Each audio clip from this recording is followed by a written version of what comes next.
네, 오늘 함께 말씀 나누겠습니다. 함께 나누실 말씀의 제목은 이 천국에서 큰 자, 천국에서 큰 자라는 제목으로 함께 말씀 나누겠습니다. 요즘 뉴스를 보면 난립니다. 정말 난리인데 지금 뭐 운동선수고 연예인이고 뭐 할 것 없이 지금 계속 폭로가 일어나고 있어요. 뭐 학창 시절에 저는 솔직히 그게 맞나 싶습니다.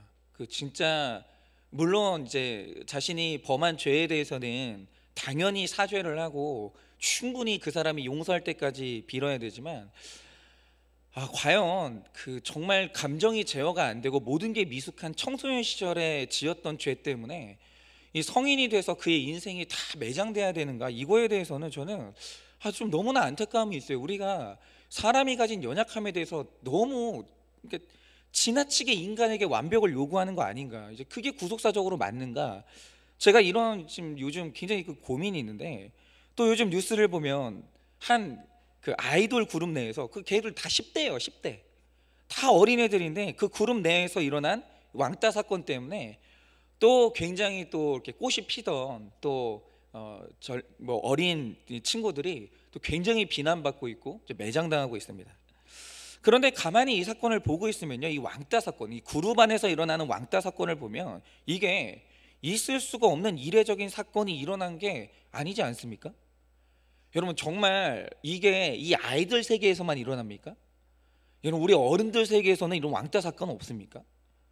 이게 이런 일은 사람이 모이는 곳이면 어디에서나 일어나는 일인데 이 아이들이 유명하다 보니까 이게 더 드러났다는 생각이 드는 거예요.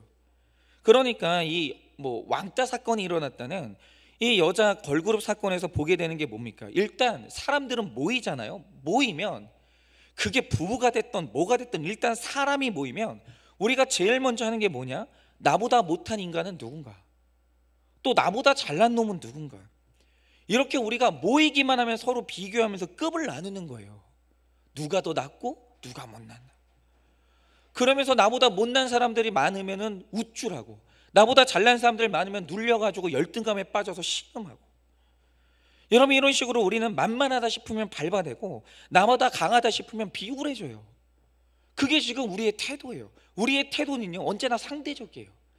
자존감이 높은 사람들은 내가 누구냐, 누굴 만나냐에 상관없이 나 자신을 지켜내거든요. 그런데 우리는 상대적이다 보니까 누굴 만나느냐에 따라서 내 태도가 계속 달라지는 거예요. 여러분, 이렇게 사람이 모이는 곳이면 끝없이 나보다 큰 자, 작은 자, 이런 식으로 나누는 일이 일어나는데, 중요한 것은 하나님 나라에도 큰 자와 작은 자가 있다라는 거예요. 그런데 우리가 나누는 것처럼 이 죄악된 기준으로 그걸 나누는 게 아니죠. 그러면 하나님 나라에서 큰 자는 누굽니까? 오늘 그것을 이제 나누려고 하는데요, 첫째로 끝까지 듣는 자가 큰 자입니다. 7절에서 11절 말씀입니다. 그들이 떠나매 예수께서 무리에게 요한에 대하여 말씀하시되 너희가 무엇을 보려고 광야에 나갔더냐? 바람에 흔들리는 갈대냐? 그러면 너희가 무엇을 보려고 나갔더냐? 부드러운 옷 입은 사람이냐? 부드러운 옷 입은 사람들은 왕궁에 있느니라. 그러면 너희가 어찌하여 나갔더냐? 선지자를 보기 위함이었더냐? 옳다. 내가 너희에게 이르노니 선지자보다 더 나은 자니라. 기록된 바 보라, 내가 내 사자를 내 앞에 보내노니 그가 내 길을 내 앞에 준비하리라 하신 것이 이 사람에 대한 말씀이니라. 내가 진실로 너희에게 말하노니 여자가 낳은 자 중에 세례 요한보다 큰 이가 일어남이 없도다. 그러나 천국에서는 지극히 작은 자라도 그보다 크니라. 우리는 지난주에 이제 나눴던 말씀이 뭐냐면, 이 세례 요한이 감옥에 갇힌 자신을 꺼내주지 않는 예수님이 이해가 안 되는 거예요. 왜 나를? 아니, 나보다 충성하지 않은 사람들 저렇게 잘 살고 있는데 왜 하필이면 충성하고 있는 내가? 이게 이해가 안 되는 거죠. 그러면서 우리가 당신이 내 그리스도가 아니면 다른 그리스도를 기다릴 걸까요? 라고 물으면서 흔들리고 있는 세례 요한과 그의 제자들을 봤습니다. 그런데 그런 세례 요한과 그의 제자들을 향해서 오늘 예수님은 뭐라고 하시냐면, 나로 말미암아 실족하지 않는 자는 복이 있도다 라고 하십니다. 이렇게 주님이 말씀하셨는데도 바로 이어지는 7절을 보니까 세례 요한의 제자들은 결국 떠났어요. 이 현상, 눈에 보이는 현상이 해석되지 않으니까 결국 예수님을 떠났습니다. 그리고 요한도 그의 제자들도 예수님 말씀이 해석이 안 되면 다 떠날 수밖에 없는 거예요. 여러분 우리 신앙생활도 그렇습니다. 여러분 우리가 오늘 예수님 믿잖아요. 그런데 해석 안 되잖아요. 여기서 버틸 며칠이나 버틸까요? 예수님을 믿는데 자녀가 잘 안 돼요. 예수님을 믿는데 내가 하는 일이 계속 실패해요. 그런데 이게 해석이 안 된단 말이죠. 그러면 예수님 곁에 머무르면서 버틸 수 있는 게 몇 날이나 될까요? 여러분 스스로 믿음이 좋다고 생각하는 사람, 요한처럼 의로운 사람일수록 끝까지 듣는 무리가 되기보다는 떠나는 저희가 되기가 쉬워요. 그 신념과 의로움 때문에 하나님의 뜻을 끝까지 묻지 못하고 아리송해하면서 떠나는 겁니다. 그래서 저도 이제 그런 분을 이제 한 분 기억이 나는데, 그 제가 섬겼던 교회에서 청년 장로감이라고 하면서 굉장히 믿음 좋은 분이 있었어요. 그런데 이분이 헌금도 많이 하고 진짜 충성도 진짜 굉장히 뜨겁게 하고 이제 그랬었는데, 이분이 이제 나는 이 11조로 만족할 수 없다. 내가 하나님께 더 나은 11조를 드리려면 사업을 하는 수밖에 없다. 이러면서 이 야채 가게를 하나 차렸어요. 근데 야채 가게가 장사가 안 되는 거예요. 그래서 어떻게 됐냐? 정말로 망했어요. 근데 망했는데 이분이 있잖아요. 그래, 왜 망했을까? 하나님 뜻이 뭘까? 이렇게 묻는 게 아니고, 내가 이렇게 좋은 뜻으로, 내가 이렇게 좋은 뜨거움을 가지고 이렇게 충성하면서 사업을 했는데 하나님이 나를 망하게 하셨어. 이게 있잖아요. 해석이 안 되는 거예요. 그래서 그 믿음 좋던 분이요, 얼마 못 버티고 그 교회를 떠났습니다. 여러분, 한 집사님이 또 계십니다. 그런데 이분은 여성이지만 대장부처럼 씩씩한 분이에요. 왜 그런 분들 있잖아요. 이제 나이가 드시면서 여성분들은 남성 호르몬이 나오다 보니까 굉장히 이제 막 진짜 남자보다 더 씩씩해지는 분들이 있는데, 얼마나 씩씩한 분이냐면, 제가 이번에 진짜 이 수술도 아닌 시술 같은 거 하다가 제가 깨달았어요. 암이 얼마나 무서운 이 단어로 다가올까. 그러니까 저는 이게 이 목에 있는 이 좀 볼록한 이 종을 제거했는데, 뭐 다들 이게 지방종이라고 했어요. 그런데 의사 선생님이 혹시 모르니까 요거 저기 뭐야 그 뭐죠? 검사? 조직 검사를 해야 된다는 거예요. 근데 조직 검사 기다리는 일주일 동안 잠이 안 오는 거예요. 진짜 너무 두려운 거예요. 이게 혹시? 근데 또 이상한 건 뭐냐면 이러는 거예요. 조직 검사 그 검사 결과를 듣기 전날 병원에서 문자가 왔는데, 갑자기 이 검사 분야가 추가가 됐으니까 검사를 또 받으라는 문자가 온 거예요. 그러니까 그땐 있잖아요, 정말 가슴이 쿵 내려앉으면서, 제가 이제 아내랑 둘이 밥 먹다가 혹시 나한테 무슨 일이 생기면 예지 좀 잘 키워달라, 뭐 이런 얘기를 한 거예요. 그런데 병원을 딱 갔죠. 가니까 의사 선생님이 하시는 말씀이 뭐냐면 순수 100% 지방이라는 거예요. 그래서 그냥 괜찮았었는데, 이게 만약에 암이라는 소식을 들으면 그게 진짜 얼마나 마음이 무너질까, 얼마나 두려우실까 다들.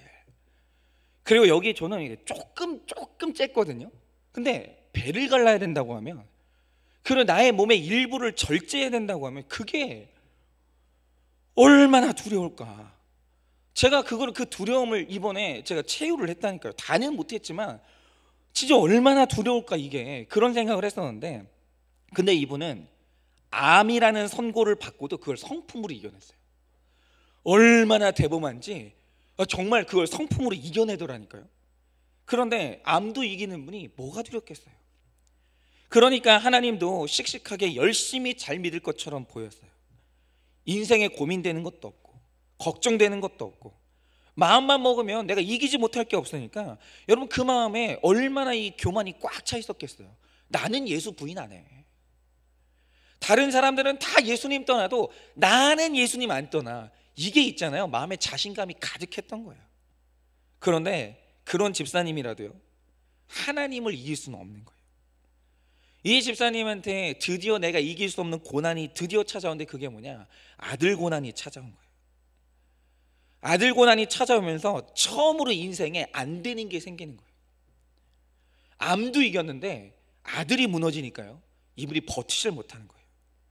그런데 이 아들이 안 되는 정도가 아니라, 이 아들이 뭐 아무리 통제를 해봐도 안 되고 싸움을 하다가 이제 소년원까지 가게 되는데, 무슨 수를 써도 통제가 안 되고 이 부모님이 아무것도 할 수 없게 만드시는 거예요.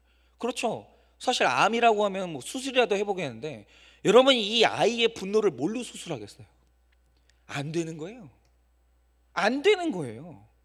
그런데 그토록 사랑하고 우상이 되어서 섬기던 그 아들이 근심거리가 되니까 저절로 하나님 앞에 낮아지고 겸손해지고 간절할 수밖에 없더라는 거예요. 여러분, 하나님이요, 이 아들을 통해서 집사님 육체의 자신감을 꺾으시고 하나님 앞에 무릎을 꿇게 만드시더라고요. 그래서 이 집사님이요, 이제 내 씩씩함으로도, 이 세상의 어떤 방법으로도 이 자녀 문제를 해결할 수 없다는 것을 인정하고 고백했다라는 거예요. 여러분, 우리는 다 이래요.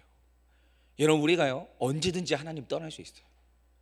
우리가 언제든지요 이 씩씩함, 이 자신감, 이 믿음 언제든 꺾일 수 있습니다. 언제든. 근데 뭘로 꺾을 수 있는지 딱 두 명만 알아요. 하나님하고 사탄은 알아요. 뭘로 꺾을 수 있는지. 여러분, 그래서 이분이 시작하신 분이 하나님이니까 끝낼 수 있는 분도 하나님이라는 믿음으로 내가 도대체 뭘 깨달아야 될지 큐티책을 붙잡고 하나님께 물었다라는 거예요. 그러니까 이런 분들을 보면요, 말씀이 들린 때는 각자에게 다 따로 있는 거예요. 여러분, 하나님은 나 한 사람의 구원을 위해서 지금 모든 환경과 사람과 사건을 총동원해서 우리를 주님 앞으로 부르십니다. 그런데 그 부르심을 빨리 깨달을수록 고난도 빨리 끝나는 거예요. 그러니까 이 고난 앞에서, 알 수 없는, 이해할 수 없는 사건 앞에서 주님을 떠나는 게 아니라 거기서 말씀이 들리고 깨달아야 돼요. 하나님이 오늘 우리에게 주시는 이 고난의 사건은요, 깨달으라고, 변화되라고, 겸손하라고 주시는 사건이지 실족하고 떠나라고 주시는 사건이 아니라는 거예요. 그래서 주님이 오늘 내 삶에 어떤 모습으로 오시든지 떠나지 않고 머물러 듣는 사람에게 오늘 하나님이 큰 자라고 칭찬해 주시는 거예요. 당장은 알 수 없어도 끝까지 하나님께 물으면서 그 말씀을 듣고자 할 때 내가 처한 상황의 의미를 해석해 주신다라는 거예요. 그러므로 우리 삶에 가장 중요한 게 뭔지 아십니까? 딱 붙어 있는 거예요. 정말 우리가 뭐 이해 안 된다, 받아들여지지 않는다, 그러면서 계속 옮겨 다니다 보면 결국에는 아무것도 안 됩니다. 여러분, 딱 붙어 있어야 돼요. 예수님 앞에, 공동체 앞에 딱 붙어 있어야 돼요. 붙어 있기만 하면 어느 날 하나님께서 그것에 대한 해석의 말씀을 주신다라는 거예요. 그래서 붙어 있는 자, 머물러 있는 자, 잘 듣는 자, 끝까지 듣는 자가 천국에서는 큰 자예요. 적용 질문 드립니다. 아파도, 바빠도,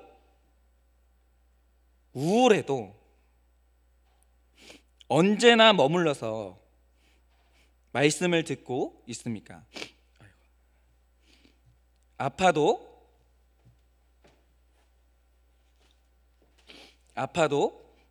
바빠도, 우울해도 언제나 머물러서 말씀을 듣고 있습니까? 나를 알아주지 않는다고, 수준에 맞지 않다고 내 공동체를 떠났습니까? 나를 알아주지 않는다고, 수준에 맞지 않다고 나의 공동체를 떠납니까? 듣는 자가 될 때 칭찬하시고 말씀으로 양육하시는 주님을 기대합니까? 끝까지 머물러 듣는 자가 될 때 칭찬하시고 말씀으로 양육하시는 주님을 기대합니까? 두 번째로, 볼 것을 보는 자가 큰 자입니다. 7절 8절입니다. 그들이 떠남에 예수께서 무리에게 요한에 대하여 말씀하시되 너희가 무엇을 보려고 광야에 나갔더냐? 바람에 흔들리는 갈대냐? 그러면 너희가 무엇을 보려고 나갔더냐? 부드러운 옷 입은 사람이냐? 부드러운 옷을 입은 사람들은 왕궁에 있느니라. 오늘 주님이 이 세례 요한에 대해서 소개하십니다. 그런데 이 당시에 세례 요한은요, 굉장히 대단한 사람이었습니다. 그러니까 뭐 예를 들어서 뭐 우리 사회에서 가장 주목받는 학자가 있다, 뭐 가장 이제 이렇게 우리에게 큰 영향력을 미치는 뭐 셀럽이 있다, 뭐 그런 사람이 오늘 세례 요한입니다. 그러니까 이 백성들이요, 이 세례 요한이 엘리야인가? 심지어는 많은 사람들이요, 세례 요한이 오신다 했던 메시아인가? 하면서 굉장히 존경하고 따랐습니다. 그리고 주님도 이 세례 요한이 인간적으로 대단한 사람이라는 것을 인정하십니다. 그러면 세례 요한이 어떤 면에서 대단한 사람입니까? 첫째, 그는 바람에 흔들리는 갈대가 아니었어요. 여러분, 이 사람이 얼마나 대단하냐면요, 저도 이해는 가는데, 지금 뭐 LH 직원들이 또 뭐 자신의 정보를 접근할 수 있는 지위를 이용해서 뭐 땅을, 개발되는 땅을 어마어마하게 뭐 샀다고 이제 하더라고요. 뭐 그런 유혹은 충분히 있을 수 있다라고 생각을 합니다. 그런데 이 사람은 청렴해요. 안 흔들려요. 정말 하나님의 뜻이라고 하면 어떤 것에도 안 흔들려요. 조롱과 멸시를 당해도 굴하지 않습니다. 안 먹고 말지 이러면서 흔들리지 않아요. 그러니까 이랬다 저랬다 흔들리는 법이 없는 거죠. 여러분, 최고 지도자 헤롯의 불륜 사건을 지적했다가 순교까지 당했어요. 흔들리지가 않는 사람입니다. 둘째로, 부드러운 옷을 입은 사람이 아니라고 하십니다. 여러분, 요한은 광야에서 모든 것을 절제하면서 약대 털옷을 입고 살았습니다. 그러니까 아무리 대단한 사람이라도요, 그러니까 이 세상에서 갖고 싶은 물건이 있게 마련이거든요. 그러니까 제가 이 존경하는 목사님들이 있는데, 이 목사님들이 진짜 대단하신 분들이거든요. 그런데 약한 게 한 가지씩 있어요. 그러니까 굉장히 엄청난 설교자로 유명했던 어떤 분은 이 스피드 광이에요. 그래가지고 이 좋은 차에 사죽을 못 쓰시는 거예요. 그래서 이분이요, 진짜 이 목회하시다가 스트레스가 쌓일 때 스트레스 푸는 방법이 뭐냐면, 나만의 스포츠카를 타고 고속도로를 거의 막 250km로 질주를 하는 거예요. 뭐 이런 분들도 있고, 또 어떤 분들은 사진에 약한 분들이 있어요. 그래가지고 그 비싼 카메라를, 좋은 카메라만 보면 이제 사족을 못 쓰는 거예요. 그러니까 누구나 다 이런 게 있죠, 약한 것들이. 뭐 여러분들도 뭐 그런 분들이 있으시죠. 뭐 그냥 홈쇼핑 채널만 들어가면 막 진짜 심장이 진짜 두근두근 하면서, 이게 진짜 이게 안 사면 내 인생이 끝날 것처럼 진짜 막 너무너무 간절해지고 애절해지고 뭐 그런 분들 있으시겠죠. 그런데 세례 요한은 그런 게 없어요. 아니, 이 사람이 너무 신기한 사람인 게, 이 땅에서 갖고 싶은 게 없는 사람이에요. 그래서 한 게 뭐냐면, 그냥 약대 털옷을 입고 살았는데, 약대 털옷이 뭡니까? 낙타 털옷이에요. 그냥 몸만 가렸다, 그 뜻이에요. 그러니까 이 요한 같은 사람은 적어도 명품 이런 걸로는 매수가 안 되는 사람인 거예요. 대단한 사람이죠. 대단한 사람입니다. 예수님이 인정했어요. 자, 9절 10절입니다. 그러면 너희가 어찌하여 나갔더냐? 선지자를 보기 위함이었더냐? 옳다. 내가 너희에게 이르노니 선지자보다 더 나은 자니라. 기록된 바 보라, 내가 내 사자를 내 앞에 보내노니 그가 내 길을 내 앞에 준비하리라 하신 것이 이 사람에 대한 말씀이니라. 그러니까 이 요한이 대단한 세 번째 이유는 뭐냐면, 요한이요, 선지자보다 나은 사람이에요. 여러분, 선지자는 말씀을 전하는 사람입니다. 존경받는 사람이고 하나님의 음성을 세상에 들려줄 수 있는 사람이에요. 세례 요한은 회개해라, 독사의 자식들아 하고 외쳤어요. 그러니까 불같은 하나님의 메시지가 있었는데, 이 대단한 사실은 뭐냐면, 삶이 받쳐주니까 꼼짝을 못하는 거예요, 사람들이. 그러니까 예를 들어서, 아니, 목사가 돈을 밝히는데, 여러분 이 세상 욕심에서 떠나십시오, 누가 그 말 들어요? 누가 그 말 들어요? 그러니까 여러분들이 설교 듣다가 목사님이나 잘하시니 뭐 그러겠죠.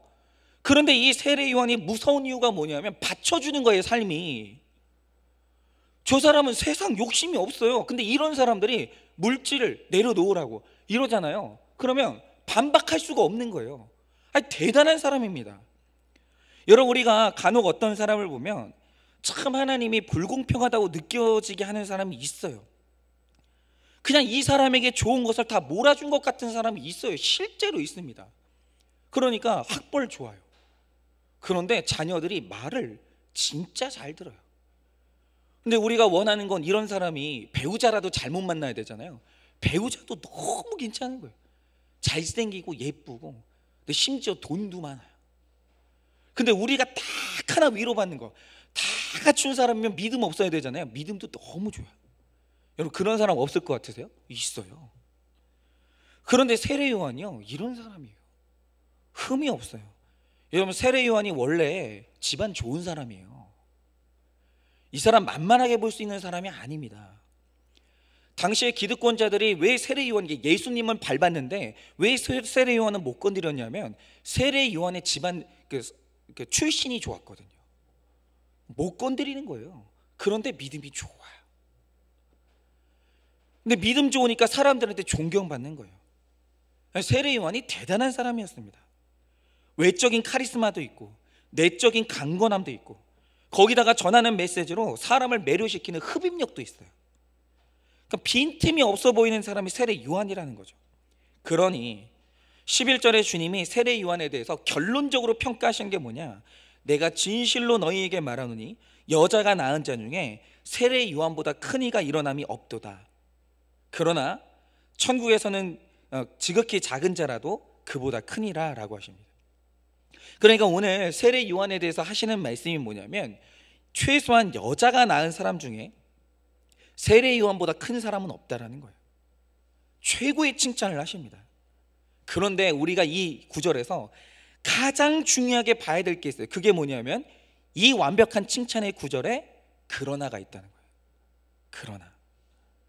여러분 성경을 읽을 때 그러나, 그리고 우리 남자들은요, 여성들이 우리한테 말할 때 그러나를 잘 포착해야 돼요.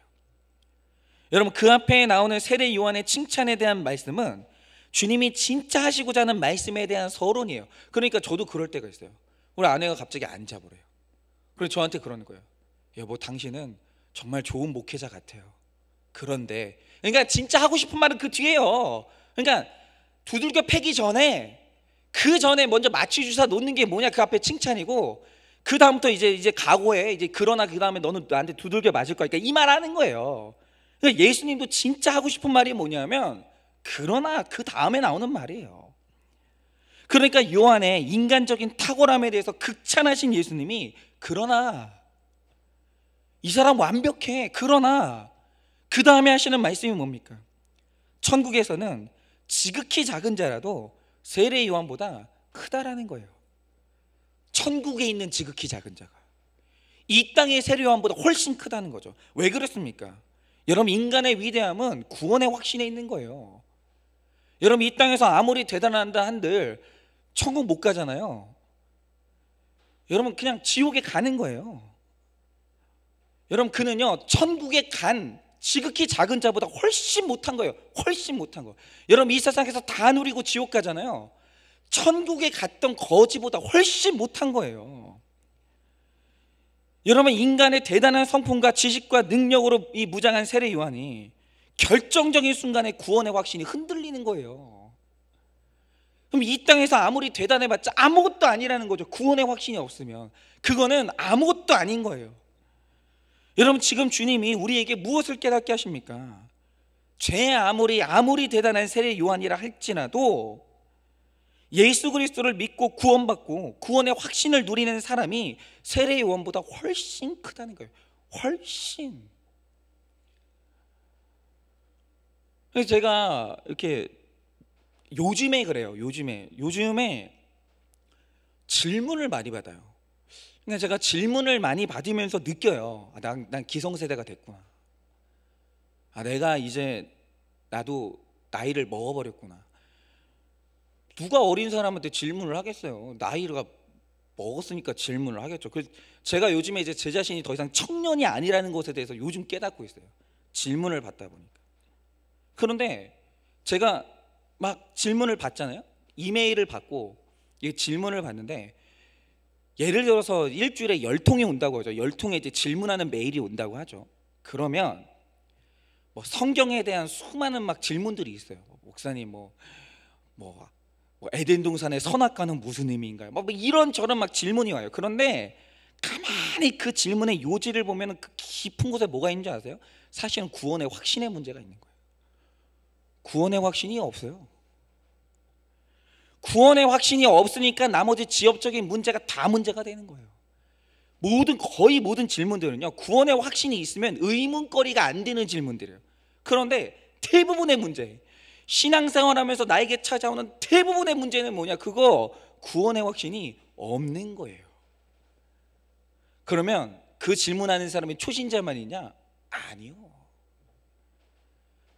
그렇지가 않아요.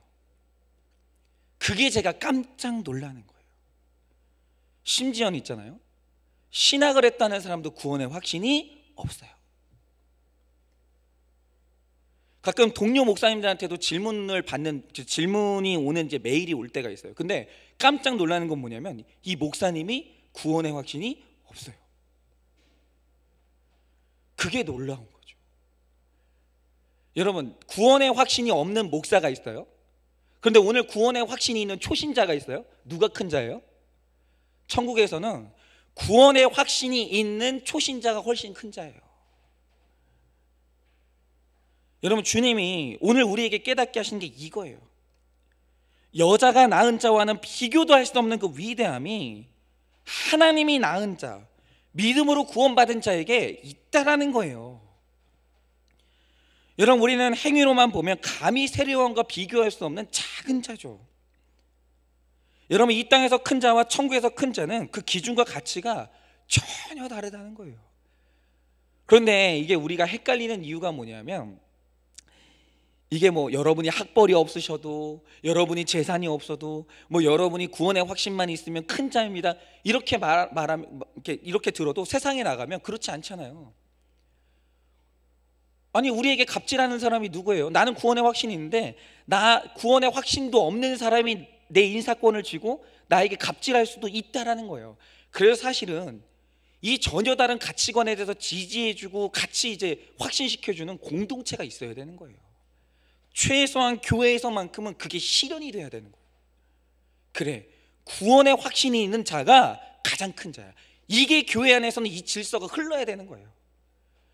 제 아무리 어떤 사람이라도 구원의 확신이 없으면요, 그 사람은요 양육 받아야 되는 거예요. 그 사람은 돌봄을 받아야 되는 거예요. 그 사람은 자숙을 하면서 하나님 구원의 확신을 달라고 그거 하나 놓고 기도를 해야 되는 거예요. 세상에서 어떤 지위를 가졌더라도 교회는 그 질서가 흘러야 돼요. 여러분, 행위도 부족하고 지식도 없고 돈도 없고 이 땅에서 꼴찌의 모습으로 산다고 해도 하나님의 가치관으로 보면 여러분, 그 사람 큰 사람일 수 있어요. 있습니다. 그러니까 목회자가 먼저 그 눈으로 사람을 바라봐야 되는 거예요. 천국의 가치관이 아닌 세상의 가치관으로 나와 남을 비교하면서 매사에 크다 작다를 비교하기 때문에 그래서 열등감에 빠지는 거예요. 그래서 열등감에. 여러분, 내 열등감의 근원을 한번 보세요. 그게 돈 문제일 것 같습니까? 그게 학벌의 문제일 것 같습니까? 아니요. 예수 믿는 사람이 열등감에 빠졌다. 그 이유가 뭐냐? 구원의 확신이 없는 거예요. 구원의 확신이 없는 거예요. 내 안에 천국이 없는 거예요. 그러니까 정체성이 아예 잘못된 거예요. 여러분, 저도 이 열등감이 얼마나 많았던 사람인지 몰라요. 저는 열등감 덩어리여서, 특별히 제가 제일 열등감이 심했던 부분이 어디였었냐 하면 이 치아의 문제. 저는 이게 외모 열등감이 있기 때문에, 일단 저는 여러분들이 모르시겠지만 저는 이렇게 치아가 원래 이렇게 뻐드렁네요. 근데 요거를 제 아내를 만나가지고 이게 제가 교정을 하면서 일단 치아 열등감은 해방이 됐어요. 그래서 제가 활짝 웃을 수 있어요. 이를 드러내면서 활짝 웃을 수 있는데, 근데 해결이 안 되는 게 있어요. 그게 뭐냐면 이 키가 해결이 안 되는 거예요. 그래서 제가 제일 화가 날 때가 언제냐면, 학창 시절에 친구들하고 이제 걷고 있잖아요. 그러면 이 친구 놈들 중에, 이 놈이라고 해야 돼요, 친구 놈들 중에 걷다가 자기 팔을 제 어깨에 대는 놈들이 있어요. 그러니까 웃을 때 제일 기분 나빠요. 지금 이렇게 웃으신 게. 그러니까 제가 이렇게 제 어깨에다가 지 팔을 딱 대는 거예요. 무슨 팔걸이도 아니고, 그러니까 자기한테 딱 맞는 거예요, 이게 사이즈가. 그러니까 제가, 저보다 키 큰 사람이 옆에 있잖아요. 그렇게 눌리는 거예요. 그래서 이제 키 큰 사람만 있으면 일단 앉으라고 앉아서 얘기하자고. 그래서 이제 숨도 막히고, 너무 이제 작아지고, 그 여성이 있어도 다 키 작은 나보다 뭐 키 큰 쟤를 좋아하겠지. 뭐 이렇게 되는 거예요. 지금 아주 없어진 건 아니지만, 그런데 지금은 훨씬 편해졌습니다. 근데 어떻게 그렇게 변할 수 있었을까요? 첫째는 제 아내를 만났기 때문이고, 두 번째는 이게 정말 그렇습니다. 그러니까 하나님이 나에 대해서 실수가 없다는 결론이 났기 때문이에요. 여러분, 지금 내 인생에, 그러니까 하나님이 나를 구원했다는 게, 내가 하나님께 택자라는 이것에 대한 100% 확신이 있는 것과 없는 것은 어마어마한 차이예요. 여러분, 나는 하나님이라는 존재가 있는 한 실수가 아니에요. 내 모습은. 여러분, 내 삶에 어떤 일이 일어났어도 택자는요, 실수가 아니에요. 그러니까 그런 일은 있을 수가 없는 거예요. 어떤 일이 일어났어도. 하나님의 최선이 현재 내 모습이라는 시선으로 저를 보게 되니까 저를 작게 만들었던 열등감이 이게 치유가 되는 거예요. 그러니까 뭐 저는 그냥 혼자 그렇게 생각합니다. 가끔 사람이 제일 괜찮아 보일 때가 이제 막 세수하고 나왔을 때잖아요. 근데 세수하고 딱 나와가지고 거울을 보면 그런 생각이 들어요. 키가 컸으면은 배우가 됐지 목사가 됐을까? 뭐 그냥 혼자 이런 생각을 해요. 그냥 혼자. 그러니까 내가 오늘 목사가 된 이유는 키가 작기 때문이구나. 그냥 혼자 그렇게 해석을 하는 거예요. 혼자. 하나님은 100% 오르시구나. 그러니까 이게 정신병에 걸린 건지 치유가 된 건지 모르겠지만 어쨌든 예전에 열등감은 없어졌어요. 그러니까 이 열등감의 치유가 저에게 준 변화는 어마어마한 거예요. 이건 다른 사람은 모르겠지만 저만 아는 변화예요. 인생이 있잖아요. 열등감이 없어지니까 인생의 무게가 절반이 날아가는 거예요. 절반이. 훨씬 가벼운 거죠. 그런데 나의 열등감을 가볍게 해주는 그 결정적인 키는 누가 가지고 있냐? 그건 하나님이 가지고 계신 거예요. 여러분, 우리가 오늘 내 자신이 비참하게 여겨지는 것은 이 조건이나 환경 때문이 아니라 내 안에 확신이 없기 때문이에요. 확신이. 교회에 다니는 무신론자가 있다니까요. 돈 문제 앞에서 있잖아요. 하나님이 살아줘요. 자녀 문제 앞에서 있잖아요. 하나님이 살아줘요.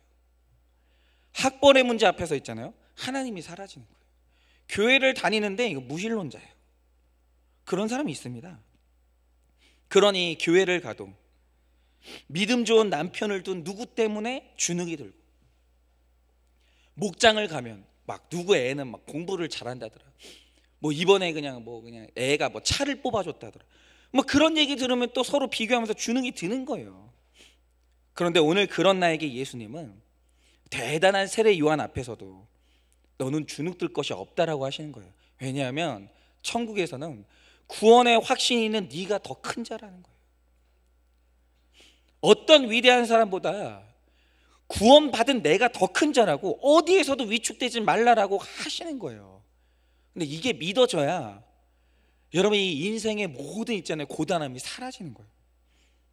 여러분, 천국은요 학벌 좋고 돈 많아서 가는 곳이 아닙니다. 이거는 우리가 정말 이 초라한 나를 이 자기 설득을 하기 위해서 하는 말이 아니에요. 여러분, 천국은요 하나님이 나를 낳아주셔야 가는 곳이에요. 아무 자격과 공로가 없어도 예수 그리스도의 복음으로 나를 낳아주셔서 우리는 큰 자가 되는 거예요. 그러니까 여러분, 거듭난다라는 말의 뜻이 뭔지 아십니까? 그러니까 거듭났을 때 다른 건 다 모르겠어요. 근데 거듭났을 때 반드시 일어나는 일이 있어요. 그게 뭐냐? 객관적인 말씀이 주관적인 말씀이 돼요. 이 말 뜻이 뭐냐면 남의 말씀이 내 말씀으로 들리기 시작해요. 어느 날 이 성경 말씀이, 이 설교가 내 설교를 드리고 내 말씀으로 들린다? 그는 그날 거듭난 거예요. 확실합니다. 분명히 그래요. 그런데 아무리 설교를 들어봐도 365일 말씀을 봐도 이게 남의 말씀으로 들리는 거예요. 그러니까 주관화가 안 되는 거예요. 그러니까 예를 들면 막 이럴 때 있잖아요. 뭐 세례 요한에 대한 말씀인데 그 세례 요한에 대한 이름은 지워지고 내 이름으로 받아들여지는 사람이 있어요. 여러분, 그 사람은 거듭난 거예요. 여러분은 어떠십니까? 여러분 지금 이 말씀을 해요. 근데 이 말씀을 딱 하고 있는데 갑자기 그런 생각 드시는 분들이 있어요. 아, 내가 큰 자였구나. 내가 큰 자였구나. 근데 이게 나라는 게 들리는 사람이 있다는 거예요. 그거는 거듭난 거예요. 그게 거듭난 거예요. 그래야 진짜 이 일이 일어나는 거예요. 정말 열등감이 사라지는 거예요. 여러분, 요한은 회개하라, 천국이 가까이 왔다라고 외쳤지만 나는 천국을 누리는 사람인 거예요. 여러분, 천국이 있다고 말하면 뭐 할 거예요? 천국을 누려야지. 여러분, 오늘 천국이 내 땅입니까? 천국에 내 집이 있습니까? 여러분, 이게 있잖아요. 너무 허무맹랑하게 들리는 사람이 있어요. 근데 내 귀에 허무맹랑하게 들린다고 천국이 없는 게 아니에요. 당신 게 아니니까 허무맹랑하게 들리는 거예요. 뭐 예를 들면 이런 거죠. 나는 강남에 땅을 살 수가 없어요. 그러면 이제 강남 집값에 대한 막 얘기가 들면 허무맹랑하게 들리는 거죠. 막 현실성이 없어요. 왜냐? 나는 그걸 살 가능성이 없거든요. 여러분, 천국도요, 어떤 사람은 그거 내 말씀으로 들리는 사람이 있어요. 왜냐? 들리거든요. 내 하나님 믿어지거든요. 그러면 그 사람은요, 천국에 대한 말씀이 허무맹랑하게 안 들려요. 근데 너무 멀게 느껴지는 이유가 뭐냐? 거듭나지 않았거든요. 어떤 학벌과 외모와 재산과도 비교할 수 없는 천국을 유업으로 받은 사람은 그렇게 되는 거죠. 그래서 주님은 세례 요한보다 더 큰 자, 바로 그 사람이 확신이 있는 자라고 하시는 거예요. 여러분, 우리가 볼 것을 봐야 된다라고 하십니다. 여러분, 우리가 오늘 봐야 될 것은 왕궁에 있는 자가 아니에요. 여러분, 좋은 털옷을 입은 사람이 아니에요. 우리가 봐야 될 것은 내 천국이에요. 내 천국. 보는 것의 관점이 바뀌어야 된다는 거죠. 참으로 예수님의 시선으로 봐야 돼요. 그러니 나의 육적인 신분이 형편없어도 주눅들지 마시라는 거죠. 정말 주눅들지 마시라는 거죠. 제가 정말 예전에 잊지 못하는 작은 사건인데, 그러니까 저는 그랬었어요. 그러니까 제가 구원의 확신이 없었던, 그러니까 지금 생각해 보면 구원의 확신이 없었던 거죠. 왜 그 세차장을 기름을 누르고 가면 자동 세차장이 있잖아요. 자동 이제 세차장이 있는데, 제가 이제 기름을 다 넣고 이제 자동 세차장에 차를 넣었어요. 세차를 쭉 하고 밖을 나가서 이제 이게 그 물기를 딱 닦으려고 하는데, 그 앞에 나보다 먼저 차를 댄 사람이 외제차인 거예요. 이거 외제차는 유난히 빛나더라고요. 그게 외제차를 쓱쓱 닦고 있는데, 제 차가 그때 이게 좀 찌그러진 경차였었거든요. 근데 그 옆에 차를 대는 게 너무 싫은 거예요. 그래서 어떻게 했냐? 물기도 안 닦고 그냥 가버렸어요. 여러분, 그러면 여러분, 제가 목사의 직분을 가지고 있어도 그럼 저는 거듭난 사람입니까? 여러분, 제가 그 차 한 대 때문에 열등감에서 벗어나지 못한다고 하면 여러분, 저는 천국을 누리는 사람입니까? 여러분, 이거 너무 중요한 문제 아니에요? 여러분, 우리가 신랑감, 신부감, 사위감, 며느리감을 볼 때에도 볼 것을 봐야 돼요. 볼 것을. 그러니까 우리가 이런 것 하나하나에도 사실은 구원의 확신이 다 보이는 거예요. 사실은 다 보이는 거예요. 뭘 보시냐는 거죠. 뭐를. 이 사람이 세상에서 큰 자인가, 하나님 나라에서 큰 자인 거를 보는 눈이 있어야 된다는 거예요. 그 눈이 있어야 된다는 거죠. 그러니까 여러분도 저를 있잖아요, 감시하세요. 나중에 제가 제 딸 결혼시킬 때 저 목사님이 뭐 보나, 말로는 진짜 막 입은 터져가지고 말로는 뭐 우리가 뭐 하늘나라 뭐 구원의 확신 봐야 됩니다 이래놓고, 믿음도 없는데 뭐 이렇게 뭐 전문직이라고 하니까 낼름 딸 시집 보내고 이러진 않나. 여러분, 불꽃 같은 눈동자로 이제 목사를 보셔야 돼요. 진짜 저 목사님이 구원의 확신이 있나 없나. 저도 여러분들을 그렇게 볼 거예요. 그래, 우리가 서로 간에 볼 것을 보지 못하면 말해줘야 되는 거예요. 그런 거 보냐고, 왜 그런 거 보고 있냐고. 여러분, 우리가 왕궁에 있고 부드러운 옷 입은 사람을 그거 보고 있으면 안 된다라는 거죠.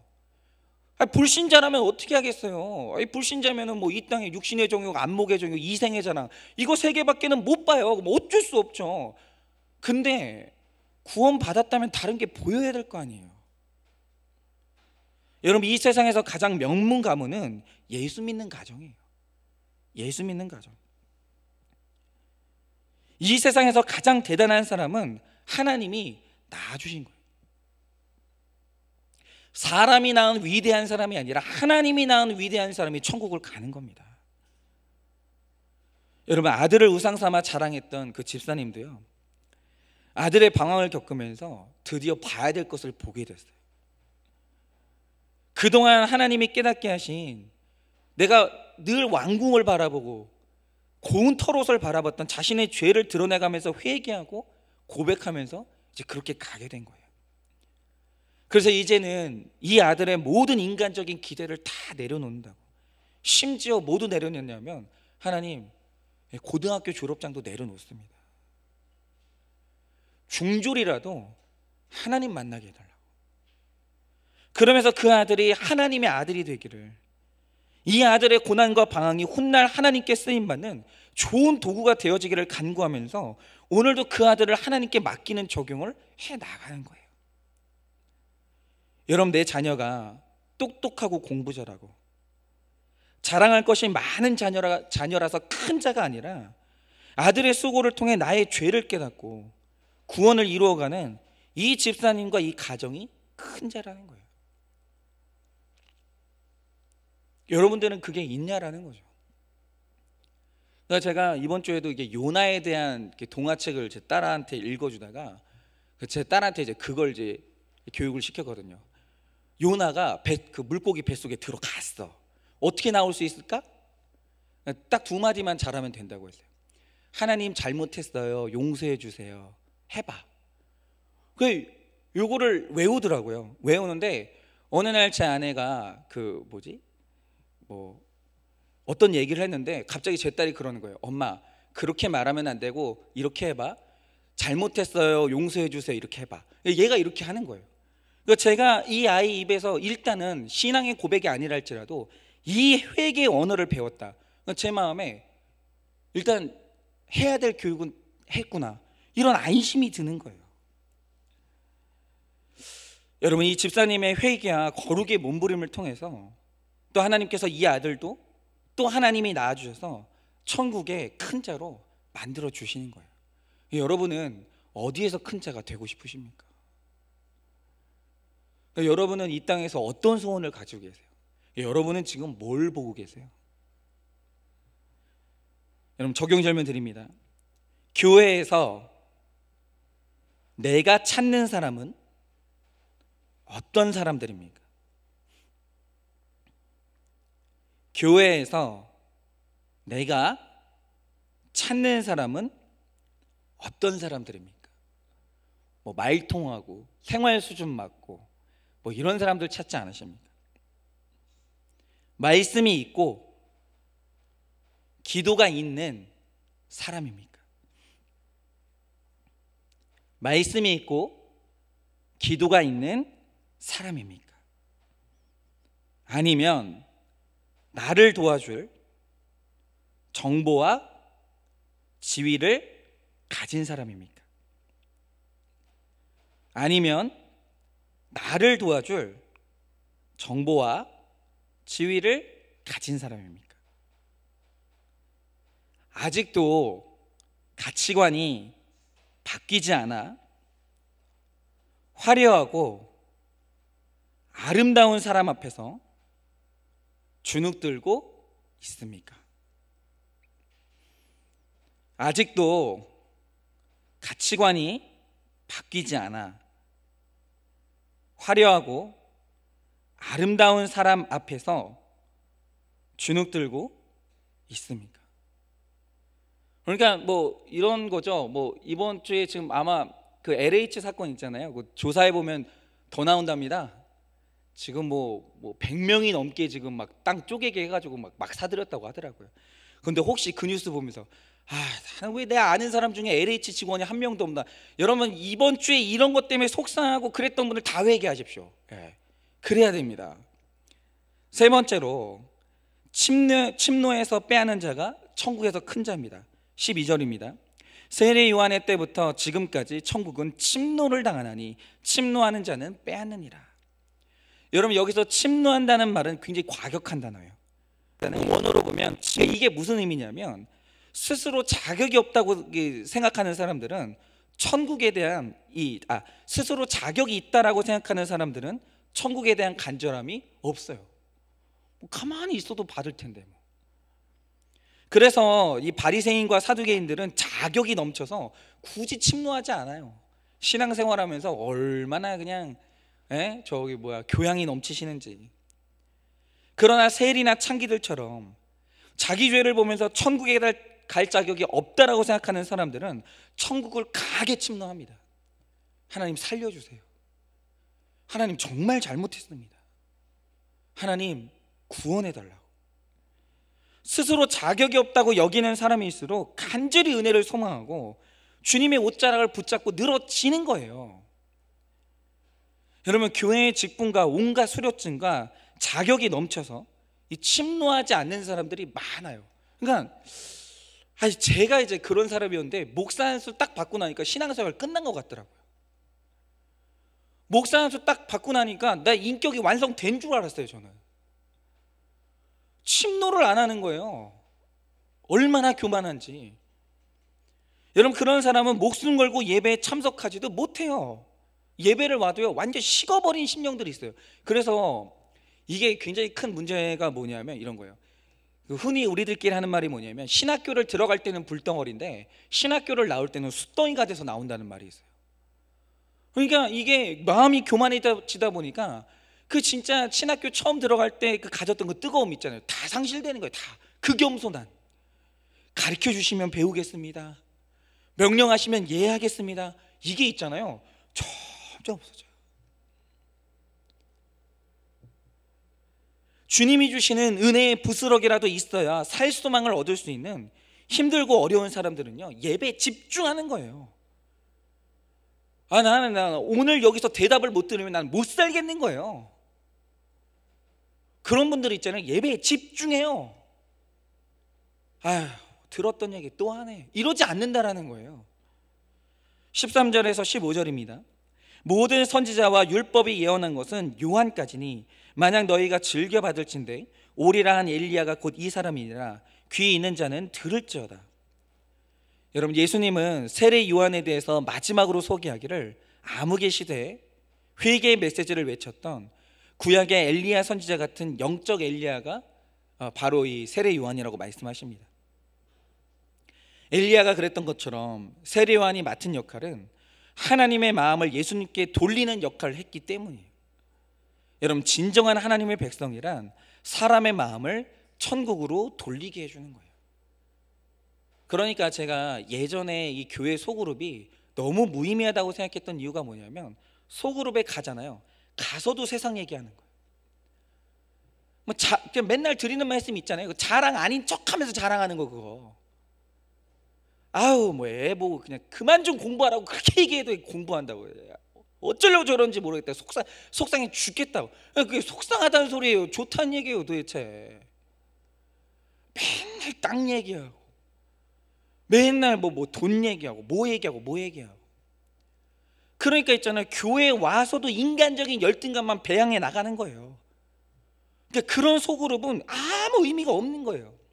여러분, 진정한 소그룹이 뭐냐라고 하면 그 사람의 세상을 향해 있던 그 시선을 천국으로 돌리게 해주는 거예요. 그래, 집사님, 그렇지. 그런데 집사님이 봐야 될 죄는 뭐야? 그 아들이 이번에 좋은 성적 받았는데 그래서 그 아들은 그 신앙생활 좀 잘하고 있어?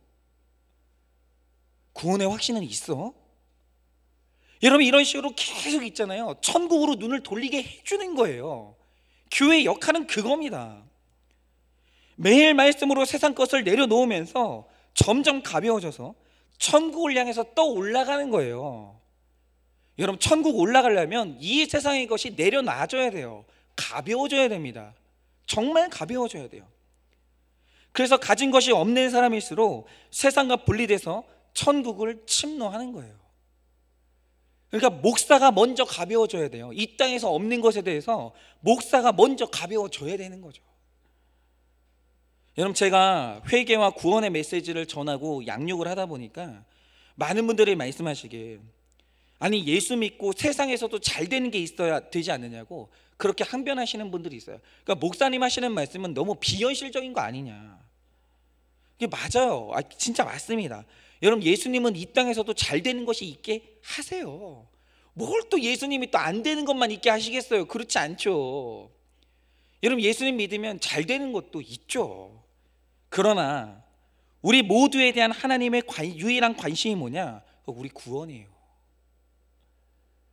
여러분, 왜 하나님께서 요셉을 감옥 보냈겠어요? 하나님의 관심이 구원밖에 없거든요. 그러면 여러분, 하나님이 요셉이 감옥에 갔을 때는 슬퍼하시고 총리가 됐을 때는 기뻐하셨을까요? 아니에요.